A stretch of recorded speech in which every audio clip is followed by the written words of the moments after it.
Hello guys, Ranias. Welcome to this channel MGM Tech. So in today's video, as official announcement, community notice, so about claiming and swapping problem issue, how to fix this problem, especially for claiming. If you are facing issue with claiming, swap or token transfer, don't worry. So it could fix that work of many users log out to your account, then logging in. So the refresh your season and want to allow you to perform action manually. So a wannan rana za mu yi magana ne kan wasu shawarwari. So mutane da dama suna fuskantar issue akan abin da ya shafi claiming da kuma swapping. So a yanzu haka dai claiming na tafiya sai dai ba kowa ke iya yi ba. So let's go into the wallet. So za mu zo mu duba cikin wallet ɗinmu na Sidra sannan da hanyoyin da ya kamata mu bi. So da farko za mu zo mu shiga cikin application ɗinmu na Sidra, so kamar yadda muka saba. So idan muka shiga application ɗinmu na Sidra yadda muka saba yi, so akwai shi ma wasu abubuwa da ya kamata a ce mu yi.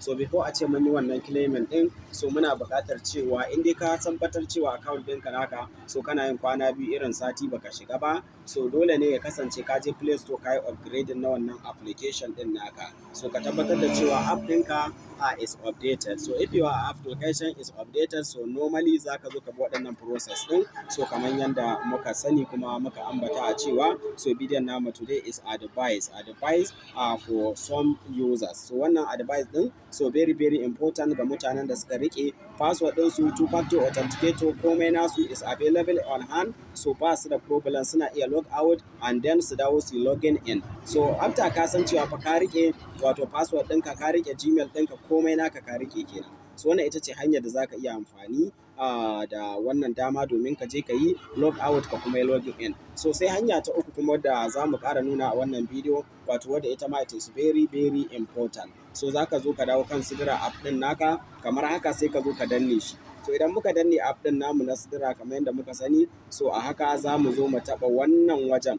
Ga wani guri ne da aka rubuta app info. So this is app info, click on it. So za mu zo mu danna wannan app info ɗin. So idan muka zo kan app info, so shi ma da abin da za mu fara yi a nan gurin, za mu kalli cewa muna da option guda uku na farko. So muna da option na notification, muna da permission, muna da wato storage and card. So sai mu zo kan wannan storage ɗin. So za mu zo mu wannan clearing ɗin na wannan card clear, wato charge, wato wannan charge clear ɗin kenan. So muka zo muka yi clear na charges ɗinmu. So wannan shine yake sawa application ya rage nauyi ko kuma wasu matsaloli da yake badawa. So idan muka zo muka yi wannan application clear na charges ɗin, so insha Allah hakan zai taimaka muku ga yanzu in lokacin nake muku wannan bidiyo ba dan dare bane, so za ku ga cewa idan nayi clicking akan wato wajen claimant ɗin nan, so za ku ga cewa claimant ɗin nawa zai tafi successfully. So insha Allah dukan wanda ya zo ya ma application ɗin shi wannan, ko ya log out ya dawo login in, ko kuma ya je clear na wato chassis clear, so insha Allah zai ga application ɗin nasa na farko dai zai rage nauyi, na farko zai dawo kamar yanzu ka fara aiki da shi. So wannan zai taimaka maka a yayin da ka dawo yin claimant, wato kamaran ka ba shi da wani matsala, wato app ɗin ka bai da wani matsala. So da zaran ka shiga za ka yi claimant successfully insha Allah. So wannan shine a takaice advice ɗin da na ga ya kamata